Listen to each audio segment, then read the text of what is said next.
When we're adding polynomials, we are simply combining like terms. So the parentheses don't really matter. This 3x to the third matches up with x to the third. 3x to the third plus x to the third is 4x to the third. You do not increase the exponents when you're combining like terms. Then 2x squared matches up with negative 10x squared. That would be negative 8x squared. Negative x matches up with nothing, so we have negative x. And then lastly, negative 7 matches up with 8. Those combine to give us 1. We've done this with i's. We've done this with, I feel like we've done this several times. So we've done this with imaginary numbers. That this is the same thing. It's just this time we're calling it adding polynomials. So I think we can skip example B. Is that okay? Okay. Example 2, subtracting polynomials. This time it says find the difference. Now, the one thing with subtracting that we have to think about is we are subtracting the second polynomial from the first polynomial. That means we have to subtract 2x to the third. We have to subtract 6x squared. We have to subtract a negative x. What is minus a negative x? Plus x, and we have to subtract the 1. So because of the parentheses, we have to subtract everything that's in the second set of parentheses. So my hint to you would be to recopy the first polynomial exactly as is, just to get it down on your paper, and then distribute the subtraction. So we are subtracting 2x to the third. We are subtracting 6x squared.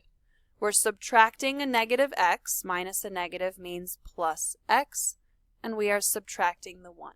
After you have distributed the negative, now you're basically combining your like terms. So take a moment and combine your like terms.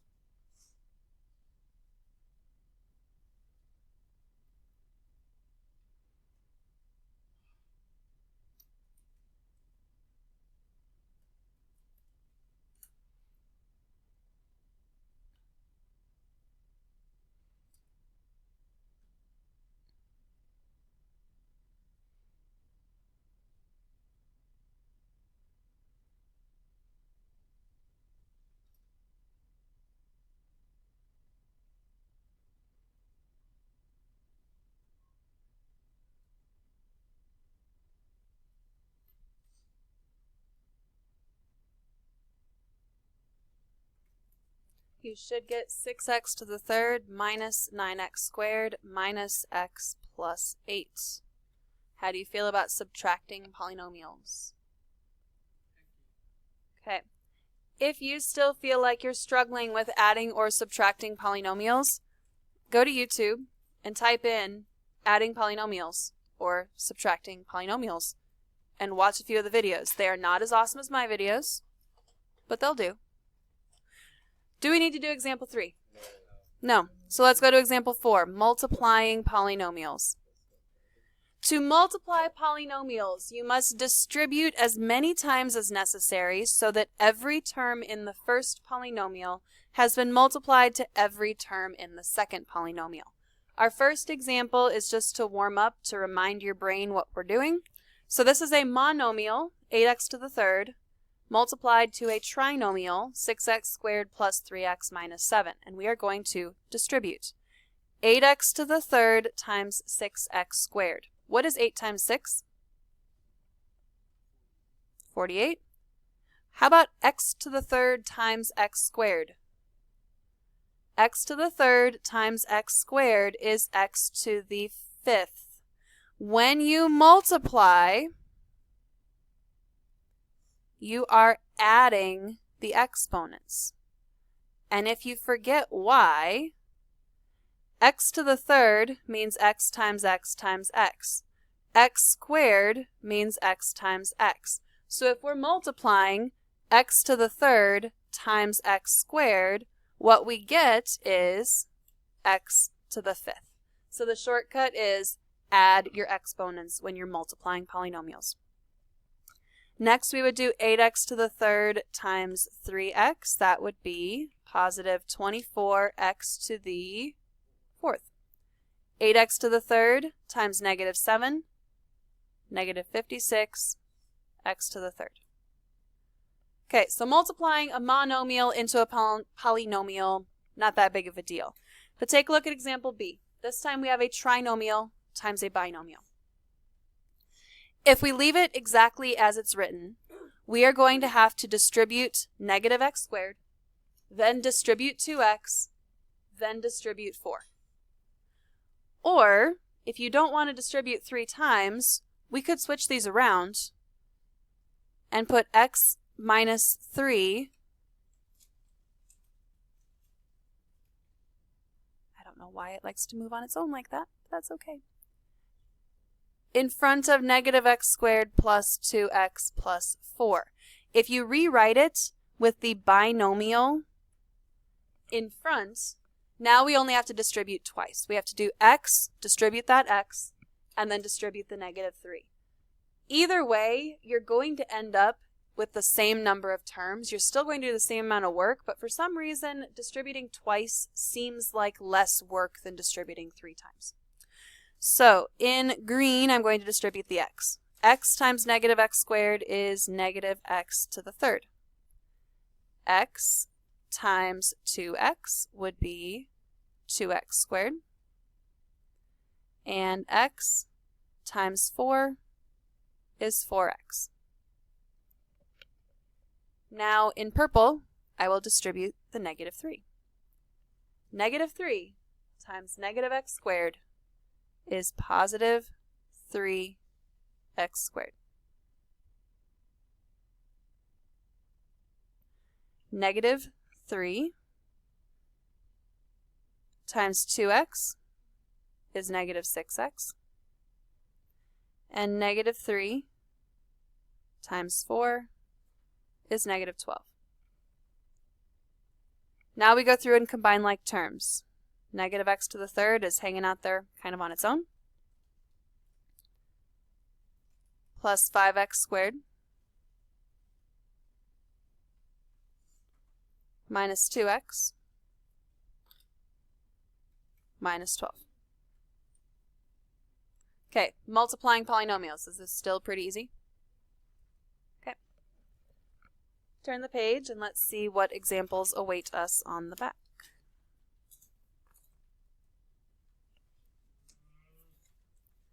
Okay, example C looks pretty much identical to example B, so do we need to do example C? Probably not. Let's look at example D. What I notice in example D is that we have a trinomial multiplied by a trinomial. Now, if you go back and look at example B, when we did a binomial, 2, times a trinomial, 3, we ended up with 6 terms.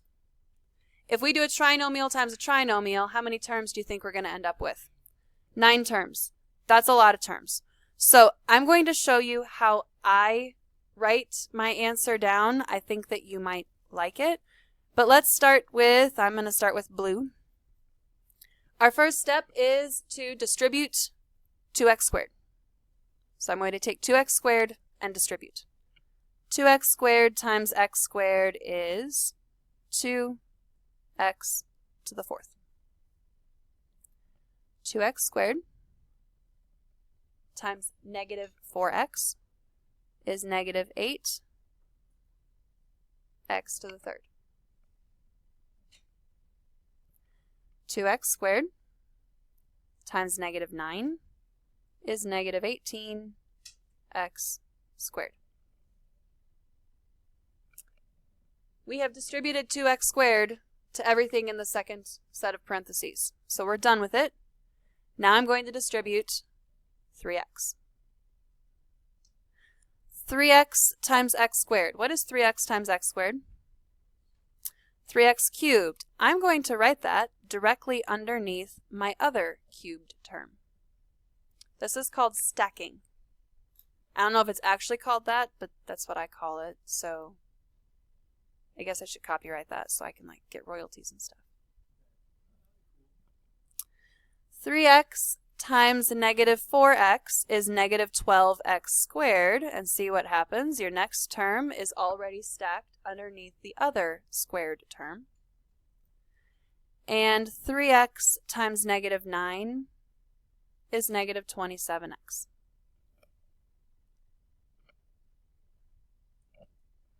I have distributed 3x to everything in the second set of parentheses. So what is my last set of distribution going to be? I need to distribute 5 to the second set of parentheses.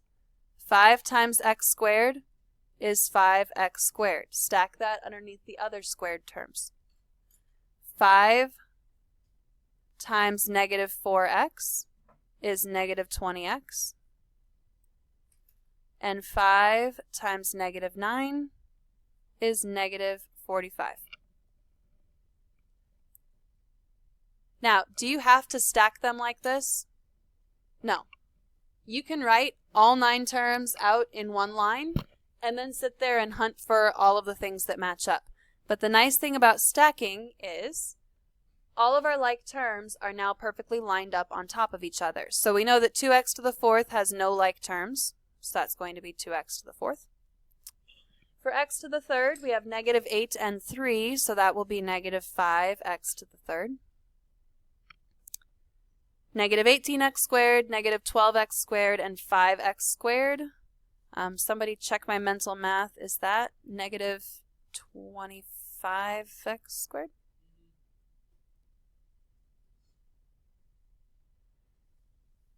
Negative 47x minus 45. When you start multiplying trinomials times trinomials, and you have numbers that are bigger than 5 in them, you're going to start getting some bigger numbers in your answer. That is fine. Do not let those bigger numbers scare you away. All right, let's look at example E. What do you notice about example E? There's 3 binomials. There is not a good way to do this in one distribution step. We are going to have to do this step by step. So I like to say, oh, hey there, x minus 6. How you doing today? You just chill right there. I'm going to ignore you. And multiply 2x plus 1 times 3x minus 1. So distribute 2 of the binomials first, then we'll deal with the x minus 6. So this should be pretty easy. It's just double distribution. This is 6x squared minus 2x plus 3x minus 1.